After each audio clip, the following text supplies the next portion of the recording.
Jackson Reed didn't do emotions. Not after what happened 5 years ago. Not after the woman he trusted most left him standing at the altar and ran off with his business rival, taking half his company's secrets with her. From that day on, Jackson vowed to keep his heart locked behind steel walls and his relationship strictly transactional. No repeats, no attachments. Just one rule: never let a woman close enough to hurt him again. So when his assistant buzzed into the conference room and said a young woman was there, asking to speak to him in private, he didn't think twice. He assumed it was another hopeful intern or a charity case from one of the foundations bearing his name. He did not expect her to be holding an envelope. He did not expect her hands to be trembling. And he definitely didn't expect the words that came out of her mouth next. "I'm pregnant. It's yours." Jackson blinked, stared at her. Silence thickened between them like fog on a harbor. "I think you've made a mistake," he said slowly. The girl didn't flinch. She stepped forward, opened the envelope, and slid a sonogram across the gleaming glass table. Black and white, blurry, but unmistakable. "You left your business card," she said. "I didn't know your last name that night. I didn't even know your first name was real, but I know this baby is yours." Jackson looked at her again, closer this time. Her hair was pulled back, face clean of makeup, and her eyes were wide with something he couldn't quite name fear maybe. But there was strength in them too. That annoyed him. He was used to tears manipulation, not quiet resolve. "I don't even remember you," he muttered. That hurt her. He saw it. The way her lips twitched before she forced them still. The way her hand dropped protectively over her stomach. "It was a mistake," she said. "I know that. I don't want your money or pity. I thought you deserved to know." For the baby's sake, Jackson stood slowly, pushing back from his chair. He walked around the table and stopped just short of her, close enough to smell something soft on her vanilla and fear. "You said it was one night?" She nodded once. "Are you even sure it was me?" Her jaw tightened. "I was a virgin before that night, I'm sure." His world tilted. He stared at her, suddenly unsure of everything. He remembered the hotel bar, the charity gala, the champagne, the girl in red, with the nervous laugh and eyes that wouldn't meet his. He hadn't remembered her name, hadn't thought he'd ever see her again. He didn't remember taking her virginity, and now she was carrying his child. Why now, he asked. Why come here at all if you don't want anything? Because this baby didn't ask for any of it, and I'm not going to lie to them. One day they'll ask who their father is. I need to be able to look them in the eye when I answer. Jackson stared at her. She wasn't asking him for anything. Not fame, not fortune, not even a future. She just wanted him to know. And somehow that made it worse, because if she had been using him, manipulating him, he could have dismissed her. But she wasn't. She was real, and so was the baby. 8 weeks earlier, the night had started, like so many others in Jackson Reed's carefully curated world, controlled, luxurious, and emotionally sterile. The charity gala at the Langford Hotel was a PR necessity, a nod to the investors and society pages who still wanted to see the reclusive billionaire play nice with the world.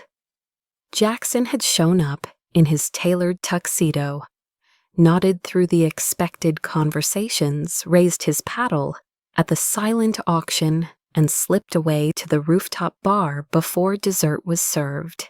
He never stayed longer than he had to.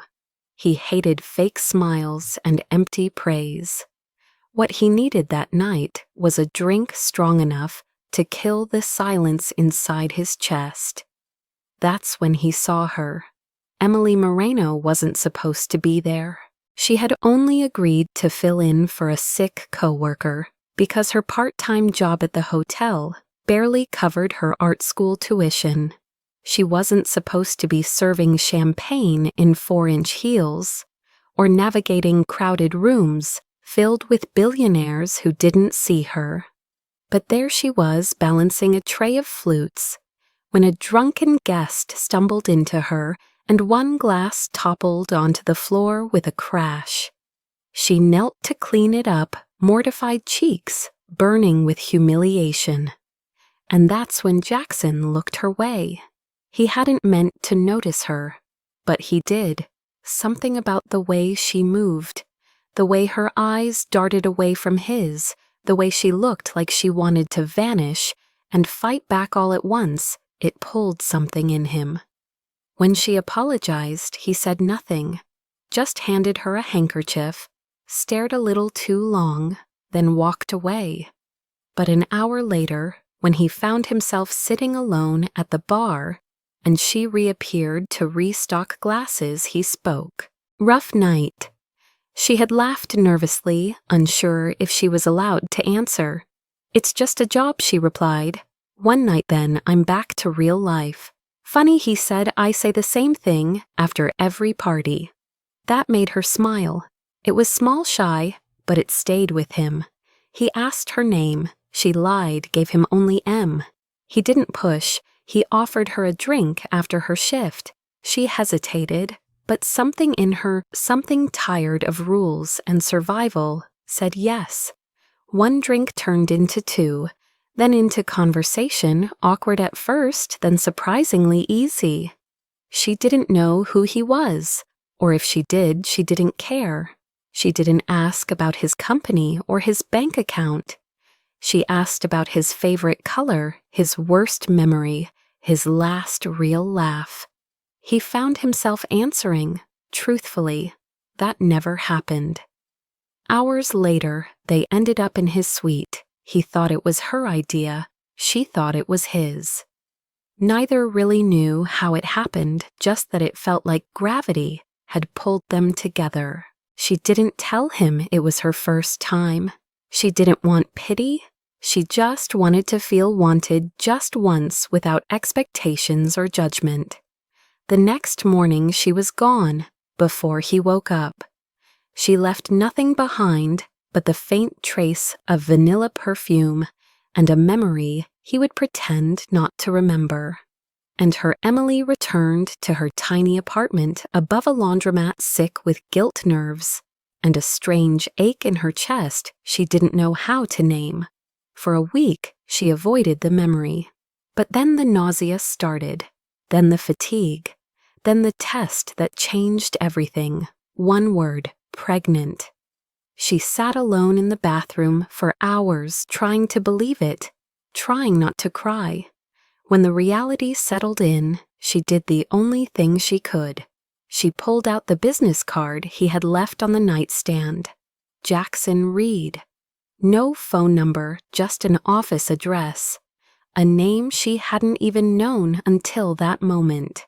She had memorized the suite number before tearing the card in half. It took her 2 weeks to work up the courage to go. And now, standing in his office with the truth laid bare between them, she didn't regret it. Not yet. But something in the way he stared at her made her stomach twist. Because this wasn't just about one night anymore. This was about a life growing inside her. And a man who looked at her like she was a problem he didn't know how to solve. The test results came back 3 days later. Positive. Jackson stared at the envelope on his desk for a long time before he opened it. He'd told himself it didn't matter, that he would handle whatever came next, like he always did, with precision, distance, and control. But as soon as the confirmation was in his hands, everything shifted. She hadn't lied. The girl with the 2 honest eyes, the quiet defiance, the whisper of strength, in her voice she was telling the truth. He'd gotten her pregnant, and the worst part, he didn't even remember how it felt. Not fully, only flashes. A soft laugh, the warmth of her breath against his neck, the way she had looked at him like he was someone worth knowing. He was supposed to forget women like her. He never saw them twice. But now she was in his orbit again, tethered to him in a way no contract could define. He picked up the phone and dialed the number she had written on the back of the sonogram. She answered on the second ring. "It's Jackson," he said. "I know," she replied, her voice steady. "Meet me tomorrow, 11 a.m. My driver will pick you up." There was a pause. "Why? Because I don't make life-changing decisions over the phone." The next day, Emily sat across from him in his penthouse apartment. She looked out of place, small, composed, yet carrying herself with a kind of quiet bravery that annoyed him and intrigued him all at once. He laid a folder on the table between them. "What is that?" she asked. "A contract," he said. 6 months. You'll live here. Full medical care. Private security. Access to everything you need. In exchange, you'll cooperate with a controlled public narrative if needed." "You want me to pretend we're together?" she asked, stunned. "No, I want to avoid a scandal. I want to protect the baby. And I want to understand how the hell this happened." "You don't trust me," she said softly. "I don't trust anyone," he replied. "But I'm willing to try if you are." She looked at the document, her stomach twisted. She didn't want to be a kept woman. She didn't want to live in a cage. But the truth was, she couldn't afford prenatal care on her own. Her part-time job didn't come with health insurance, and the baby deserved better. "Fine," she said, "but I have conditions." He arched a brow. "No physical intimacy, no control over my daily life, and no cameras." He nodded, agreed. The contract was signed within an hour. That night, she moved into a guest suite down the hall from his bedroom. It felt like stepping into another world. Marble floors, floor-to-ceiling windows, a closet full of designer clothes that weren't hers. She sat on the edge of the bed and stared at the city lights, wondering what she had just done. The next few days were awkward. He was distant but polite. She was guarded. They barely spoke beyond what was necessary. But slowly routine began to form. Breakfasts shared at opposite ends of the kitchen island. Doctor's appointments attended in silence. Occasional conversations about the baby, its heartbeat-size future. Then one night, she woke from a nightmare and wandered into the living room to find him still awake, staring at a photo of his younger sister. "She died 3 years ago," he said quietly. "Car accident. She was 24. Emily said nothing. Just sat beside him close enough to feel his grief. He didn't pull away. And from that night on, something shifted. He began asking questions about her childhood, her art, her dreams. She found herself answering. She even showed him one of her sketches of him looking out the window, unknowingly human. He stared at it for a long time. "You make me look kinder than I am," he said. "Maybe you are kinder than you think," she replied. Slowly, something fragile began to bloom between them. Not romance, not yet, but something close to understanding. She started to notice the way he made sure her prenatal vitamins were stocked, the way he always kept ginger ale in the fridge when her morning sickness flared, the way he never touched her but always stood close enough that she could feel his presence like a silent promise. Then came the charity gala. He asked her to attend with him, not as a partner, but as the mother of his child. She hesitated, but part of her wanted to see how he moved in his world. She wore a simple black gown. He offered her his arm, and for the first time, they walked into a room full of cameras together. The press whispered, the flashes exploded, but he didn't flinch. He introduced her to business partners, kept his hand gently on her back, and never let her feel alone. Afterward in the car, he said quietly, "You were brilliant tonight." She turned to him, "So were you." The next day, the tabloids were full of headlines. Billionaire expecting first child with mystery woman. Jackson ignored them, but Emily saw something in his eyes that she hadn't seen before. Pride. Weeks passed. Their arrangement became strangely natural. They still slept in separate rooms, still kept a respectful distance, but the air between them grew warmer. One evening as they stood on the balcony, watching the city lights, he asked her what she wanted most in the world. She didn't even have to think. "A home," she said, "not a place. A feeling." He looked at her then, like he was seeing something he didn't expect, and for a moment it felt like he might kiss her, but he didn't. Instead, he said, "Me too." The next morning, Emily found a small wrapped package on her nightstand. Inside was a sketchbook, leather-bound, with her name embossed on the cover. She ran her fingers over the gift and felt something shift in her chest. She was starting to fall for him, and that terrified her more than anything else in the world. Emily stood in the shower longer than usual that morning, letting the hot water run down her spine as if it could wash away the emotions she didn't know how to name. Something was changing, something she hadn't prepared for. She had entered this arrangement to protect herself and her baby, to ensure a safe pregnancy, not to fall for the man who had once forgotten her name. But Jackson was no longer just the cold billionaire she remembered from that awkward first meeting. He was becoming something else entirely, someone real, someone flawed, someone human. She saw it in the way he looked at the baby's ultrasound photo every night before bed, or the way he paced outside the exam room during her appointments like a man waiting for a verdict. He never said much, but his actions whispered truths he hadn't found the courage to say aloud. Still, Emily kept her heart guarded, because there were things Jackson didn't know, things she hadn't told him. About her childhood, about her father, about the dark stain of betrayal that had followed her family name for years.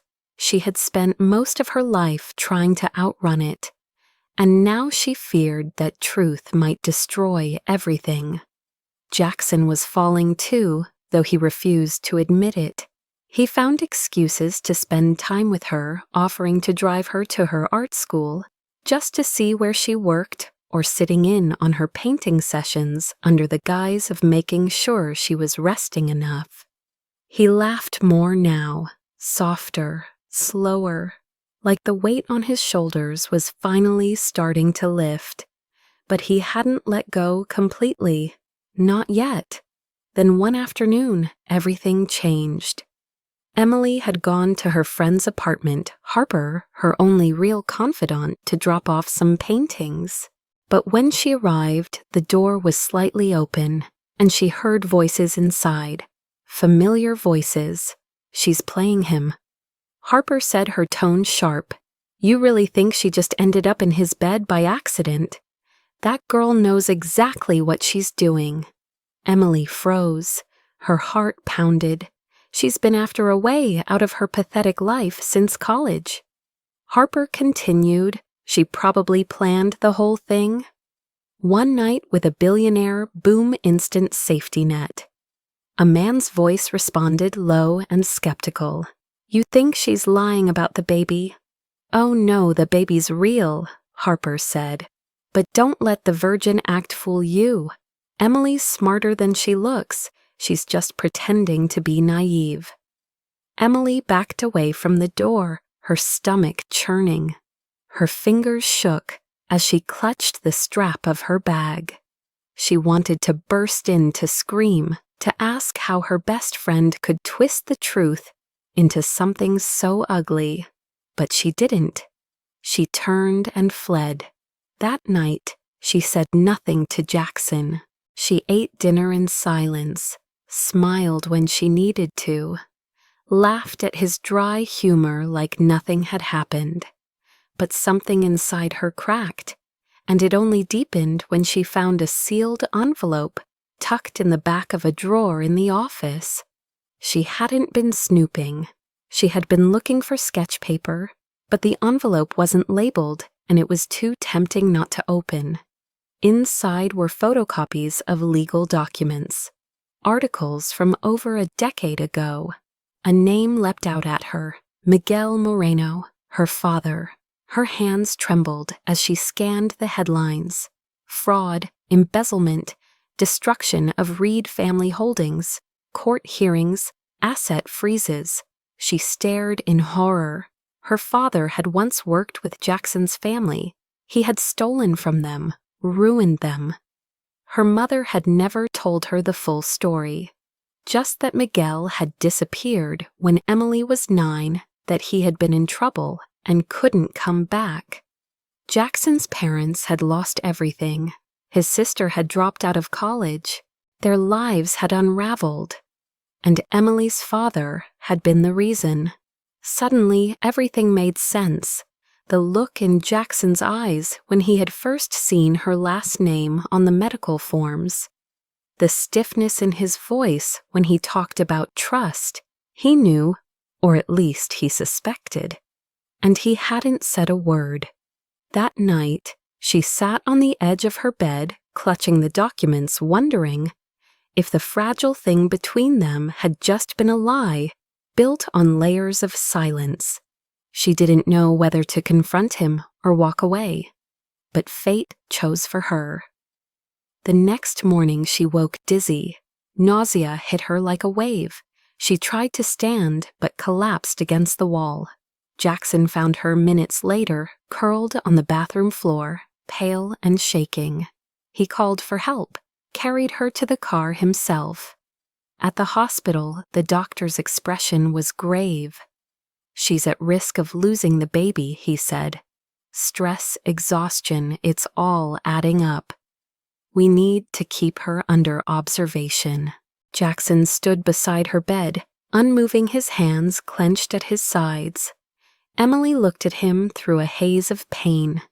"You knew about my father," she whispered, "didn't you?" He didn't deny it, just sat down beside her and said, "Yes." Her heart broke. "Why didn't you tell me?" "Because I didn't want it to matter," he said. "But it did," she replied, her voice cracking. "It still does. Not to me," he said, his voice low and raw. "Not anymore." But it was too late.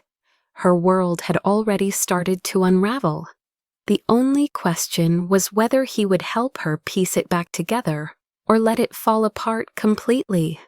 The hospital room was too quiet. Machines beeped softly in the background as Emily lay still, eyes closed, lips parted with shallow breaths. Jackson sat by her bedside, staring at her hand in his, the IV taped to her skin, the pale color of her cheeks. He had faced billion-dollar lawsuits, boardroom betrayals, and takeover threats. But none of it compared to this, the fear of losing something he hadn't even realized he wanted until it was almost gone. He had spent the past few days replaying every moment between them, every word he hadn't said, every truth he'd buried beneath silence. He had known who her father was from the moment he saw her full name on the sonogram report. Miguel Moreno, the man who had destroyed his father's business, who had disappeared after siphoning millions from joint investments and fake accounts. His father had died trying to rebuild what was lost. And now fate had delivered Miguel's daughter to his doorstep carrying his child. It had felt like a cruel joke, a test, one he hadn't been sure he could pass.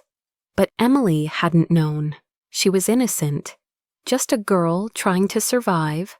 She hadn't asked for any of this, and now because of his mistrust, she was lying in a hospital bed, risking her life and the baby's. He reached out, brushing a strand of hair from her face. Her eyelids fluttered, then opened slowly. "You're still here," she murmured. "Where else would I be?" he said quietly. She turned her head slightly, wincing from the movement.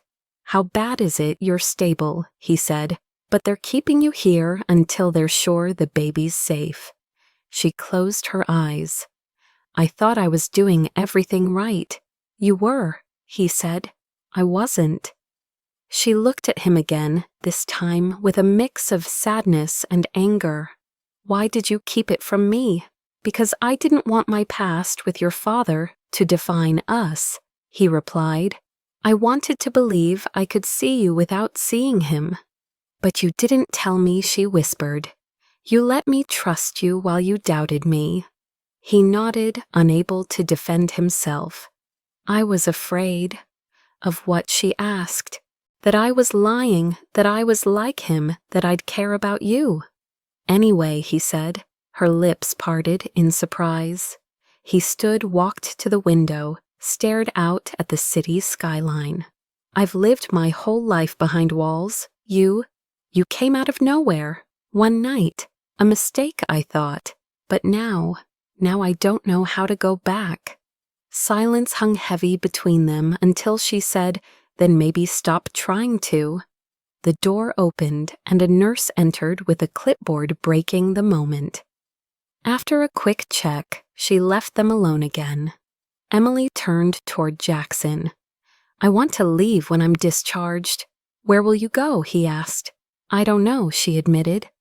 "But I can't stay somewhere built on contracts and silence." He took a step forward. "Let me try again." "Why?" she asked. "Because I care," he said. "Because I want to earn your trust. No more contracts, no more business deals. Just me, trying to be enough." Her eyes searched his. "Then show me. Not here, not now. But when we're both ready." A week later, she was released from the hospital. Jackson offered to drive her home. She declined. He watched her walk away, carrying her bag, her head held high, and something inside him ached. Back in the penthouse, the silence returned. But it wasn't the comforting kind. It was the kind that made him realize how empty everything felt without her. He stopped attending meetings, spent hours reading about pregnancy, parenting, emotional trauma. He even called a therapist, something he never thought he'd do. For the first time in his life, Jackson Reed was trying to fix something without money. One evening, he received a call from Harper. "You don't know me," she said, "but I think I owe Emily an apology. I said things behind her back, things that weren't true. I was jealous. I'm sorry." "Why are you telling me?" Jackson asked. "Because I think she still loves you," Harper replied, "even after everything." That night, Jackson sat at his desk and wrote a letter. Then he tore it up and started again. It took 7 drafts before he felt it was honest enough. The next morning, he left it at her door. Emily opened the envelope slowly. Inside was a letter written in neat, blocky script. "I let my past turn me into someone who didn't believe in forgiveness. You showed me what grace looks like. You don't owe me a second chance. But if you give me one, I'll spend the rest of my life trying to be worthy of it. Jay." She read it twice, then folded it carefully and placed it in her sketchbook. Later that week, she returned to her part-time job at the art supply store. She kept her head down, focusing on her work, her baby, her future. She was determined to do this on her own if she had to. But every night she thought about him, and one morning there was a knock at her door. When she opened it, Jackson stood there not in a suit, not with a driver, just a man holding a paint-splattered canvas. "I took a class," he said. "I suck at it. But I wanted to try." He turned the canvas around. It was messy, imperfect, but clearly a painting of her. She laughed, then cried, and finally stepped aside to let him in. He held her carefully like something fragile and irreplaceable. "No more walls," he whispered. "No more lies," she replied. "Only us." Outside, the sun broke through the clouds, spilling golden light across the floor, as if blessing the start of something brand new. They settled into a quiet rhythm over the next few weeks, not perfect but real, the kind that didn't rely on contracts or formalities, but on shared effort, on trying even when it was hard. Emily moved back into the penthouse, not under obligation, but because she wanted to. This time there were no separate rooms, no walls, no tension. Just two people learning how to be in each other's space without fear. Jackson had never been domestic. He didn't know how to fold baby clothes or which formula brand was best, but he learned. He watched Emily closely, listened when she spoke, helped without asking. The man who once ruled empires now spent evenings assembling cribs and researching prenatal yoga. Emily saw the change not just in how he moved or spoke, but in the way he looked at her now, not like a burden, not like a mistake, but like a miracle he was still trying to believe was real. They attended birthing classes together. He held her hand during doctor visits. He memorized every kick, every craving, every heartbeat that echoed through the monitor. Sometimes he'd place his hand over her stomach at night and whisper things he was too afraid to say aloud. One night she woke up and heard him murmuring to the baby, promising things he never dared promise anyone else. It melted something in her, that silent vulnerability. But just as things began to feel stable, life reminded them how fragile peace could be. It started with a news leak. A journalist had discovered Emily's last name and connected her to Miguel Moreno. Suddenly, the tabloids were flooded with headlines about the billionaire's baby mama being the daughter of a disgraced conman. Jackson tried to control the damage, but the story spread fast, twisting facts into fiction. Emily's reputation was shredded. Strangers called her a gold digger, a manipulator, a schemer who had trapped Jackson on purpose. She tried not to let it break her, but when a reporter cornered her outside her art school and shouted questions about her father in front of a crowd of students, something inside her snapped. That night she locked herself in the bathroom and cried so hard she couldn't breathe. Jackson found her on the floor, clutching her stomach, panicking because she hadn't felt the baby move in hours. He rushed her to the hospital again. In the waiting room, he paced like a caged animal, fists clenched, jaw tight. He wanted to burn the world down for what it was doing to her, but he couldn't fight the world. Not this time. When the doctor finally emerged and said the baby was fine, but that Emily needed absolute rest and emotional stability, Jackson made a decision. He stepped in front of every camera the next morning. He told the truth. About their one-night stand, about their awkward reconnection, about how she hadn't asked for anything but honesty. He stood behind her name, her character, her strength. And for the first time, the press didn't see a scandal. They saw a man in love. Emily saw it too. She watched the video from her hospital bed, hands pressed against her belly, tears sliding down her cheeks. When he came to see her that evening, she didn't say anything. She just reached out and pulled him into the bed beside her, his arms wrapping around her like armor. "You didn't have to do that," she whispered. "Yes," he said, "I did." Another week passed. She was discharged and ordered to remain on strict bed rest for the final stretch of the pregnancy. Jackson hired a nurse, but he insisted on being there himself. He canceled meetings, rescheduled product launches. The empire could wait. She couldn't. One rainy night, while the city thundered outside, Emily told him everything. About Harper, about the betrayal, about how that one friendship had made her believe maybe she wasn't worth love at all. Jackson listened, then quietly pulled out a folder. "This came across my desk," he said. "It's an art grant, fully funded, no strings attached. I submitted your portfolio under a blind name." "You what?" She blinked. "I wanted the world to see what I see when I look at your work," he said. "And you won," he said simply. "Full studio residency in the city.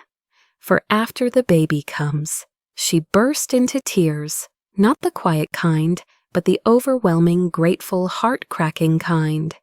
He held her, rocked her gently, and said nothing. He didn't need to.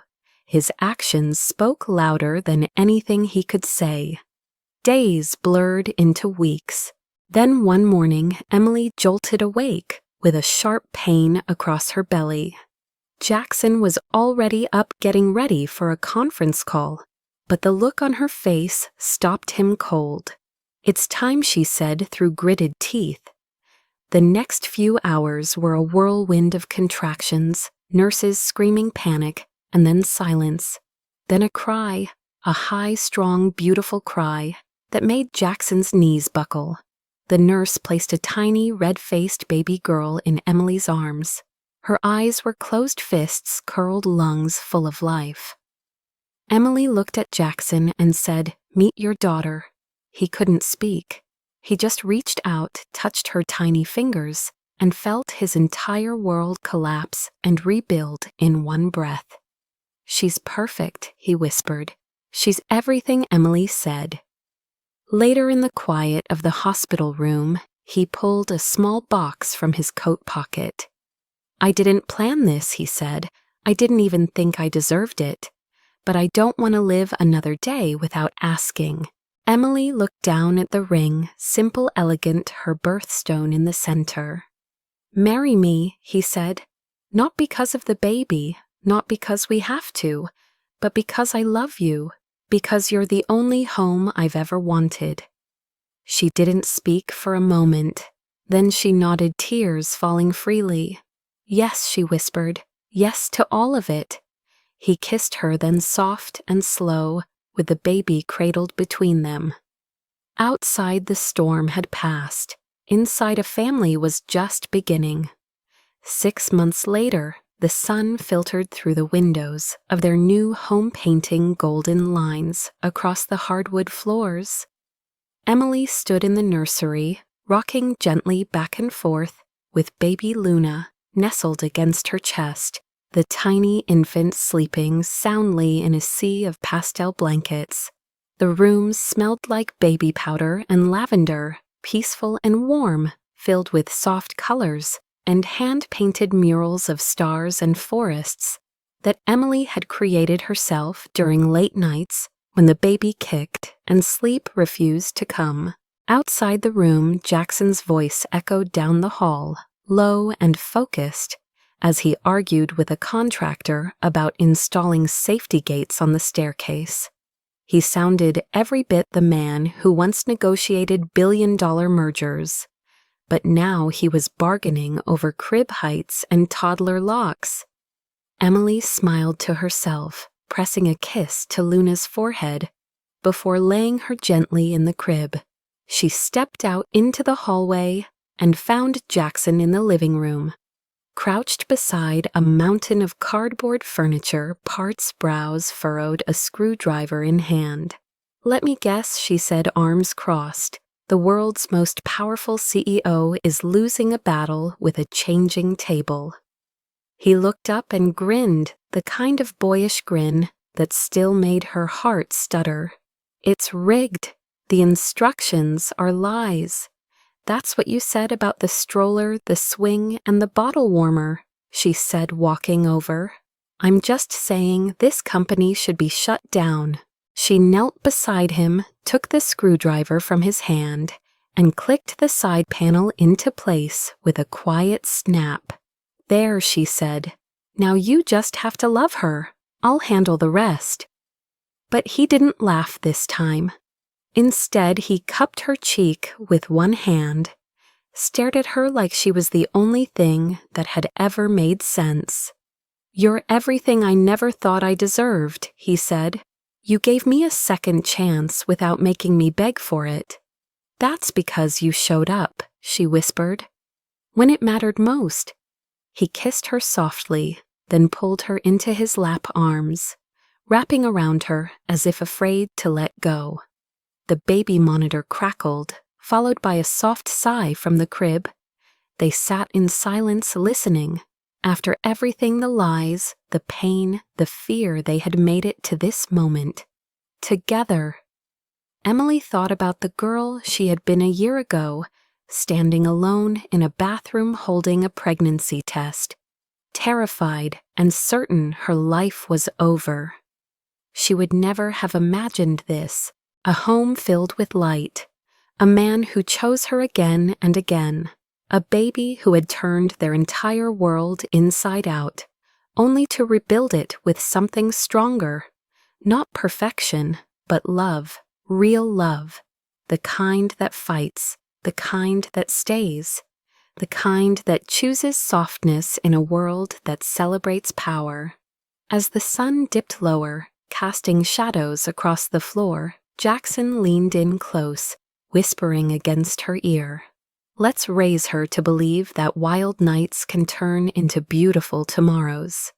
Emily smiled through tears, and that even the coldest hearts can still find their way home. Because in the end, it hadn't just been about one night. It had been about what followed, the choices, the forgiveness, the courage to stay, and the decision to love even when it was hard, especially then. Sometimes the family you never planned becomes the one you'd fight the hardest to keep, and one unexpected moment can change everything forever if you're brave enough to let it.